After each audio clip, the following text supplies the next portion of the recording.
Utah Jazz big man Walker Kessler is thought to be one of the most sought-after bigs out there on the trade market, and now we know what the Jazz want in return. I'm Trevor Lane. This is the Basketball Bulletin. Make sure you subscribe right here to our fast-growing NBA channel. We sure are appreciative of all the support that we've gotten, and we would love it if you would come along with us on this journey. So hit that subscribe button right now. All right, let's get into what's going on with the Utah Jazz. You know, I posted a video a little bit earlier this morning about Utah and the current situation around a few specific players on the trade market. Now, this is from Michael Scotto of Hoops Hype. The Jazz have put themselves in contention for Cooper Flagg with the losing that they've been doing. Yeah, absolutely. They're one of the worst teams in the NBA. Whether it's Cooper Flagg or otherwise, they're going to have one of the better picks in this year's NBA draft. And this is a loaded draft class, so I think Utah pretty happy with their tanking so far.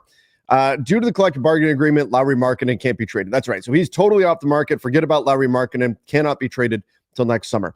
Walker Kessler, Jordan Clarkson, John Collins, and Colin Sexton are the players that teams are keeping an eye on with the Utah Jazz. Now, I talked again a little bit earlier this morning about Clarkson, about Colin Sexton, and specifically quite a bit about John Collins and what they could bring to the trade market.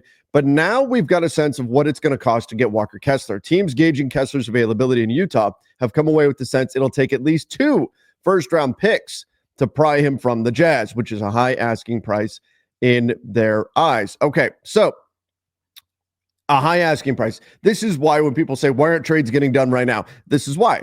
Because most teams around the market, they know if you're in the buyer position, you know that prices are going to be high right now. You start the negotiations, and over the next month plus, nearly 2 months really, you'll be seeing prices start to drop and drop and drop. And then eventually it'll get to a point where you can get serious about making a deal. And conversely, from the seller's side, offers are low right now, and they will go up and up and up as we get closer. Both sides figure, why give your best offer right now when a lot of times teams don't really make actions, don't actually get something done until the trade deadline itself. Deadlines spark activity.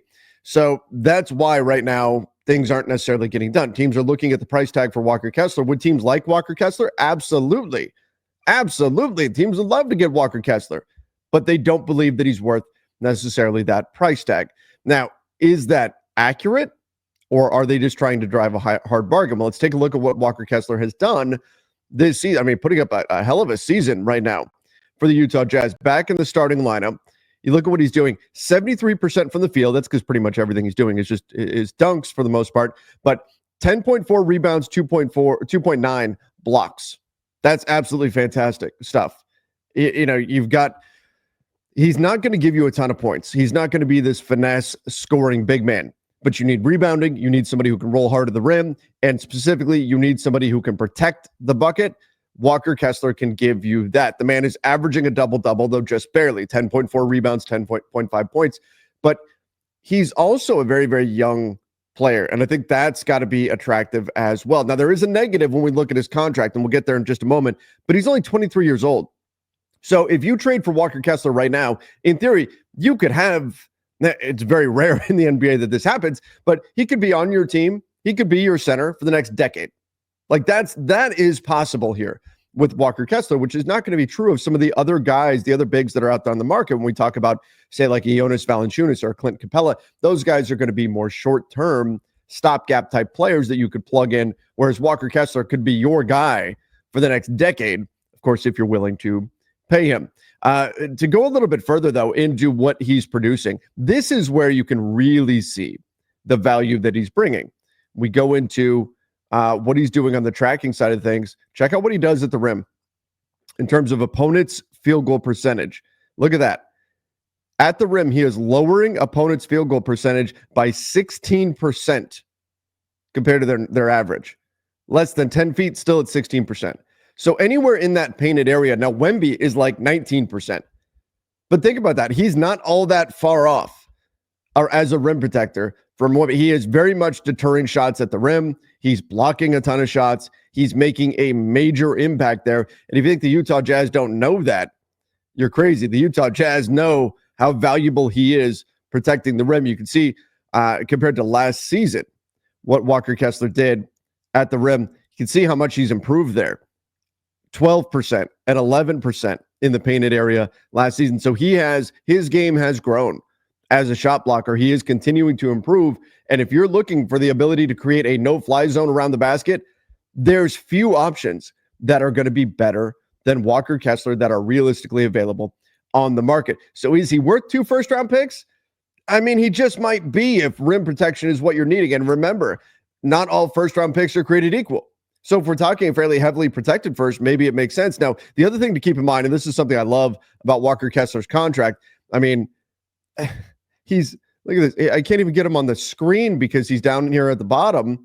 He's only making $3 million this season. Now, if you're a team that's trading for him, you have to be aware that he's extension eligible next summer.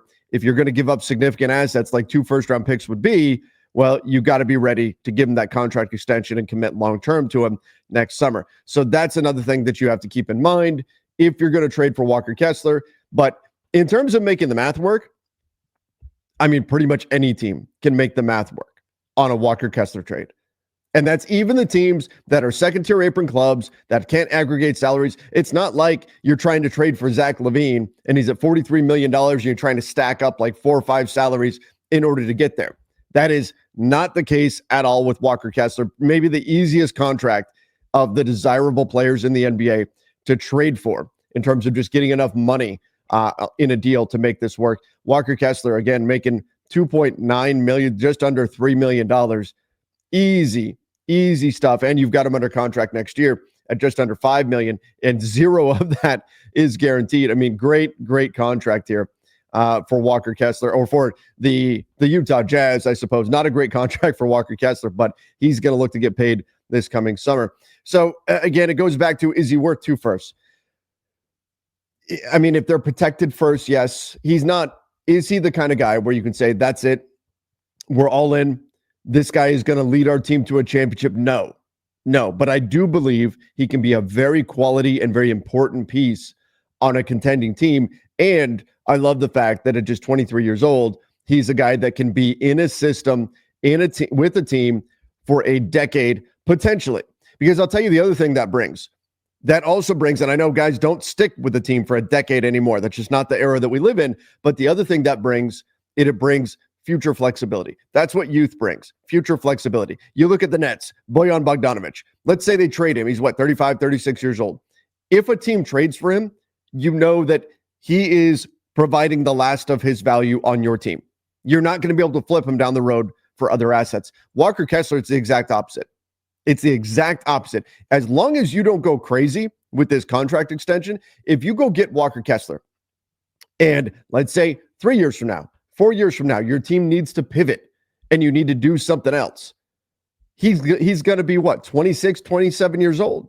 He's not going to be way past his prime, and he will be a guy that you could turn back into draft capital should your team find yourself in a situation where you need to do that. Now, of course, injuries and things are unpredictable, but Walker Kessler's age, I believe, is a major advantage on the trade front as well. So let me ask all of you out there, is Walker Kessler worth, let's call it 2 top 10, let's call it 1 unprotected and a top 10 protected first?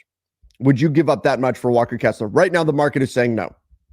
And I think the market is hoping teams around the NBA are hoping that the Utah Jazz will ultimately come off of that 2 firsts closer to the trade deadline and be willing to take a first and like some seconds or something like that. Now, I'll also say if I'm Utah, I don't have to trade Walker Kessler. I can make a very convincing argument that I can just keep him. And I don't have to move him at all because he's young enough to be part of the core of the future. And he's been playing really well. So that's the other challenge. Unlike with, say, again, going back to the Nets with Dennis Schroeder, or the Bulls with, say, Lonzo Ball, these veteran guys that are on expiring contracts, there's real motivation. Hey, let's move this piece right now while we can because he's probably not here next year. With Walker Kessler, unless the Jazz decide they do not want to be the team to pay him on his next contract for whatever reason, if they decide that, but unless that's the case, they really are not motivated to sell on Walker Kessler unless they get a pretty high asking price. So going to be a fascinating battle negotiation that we're going to see with Walker Kessler, maybe all the way up through the trade deadline, but a very attractive young player who can do a lot of things for you at the rim.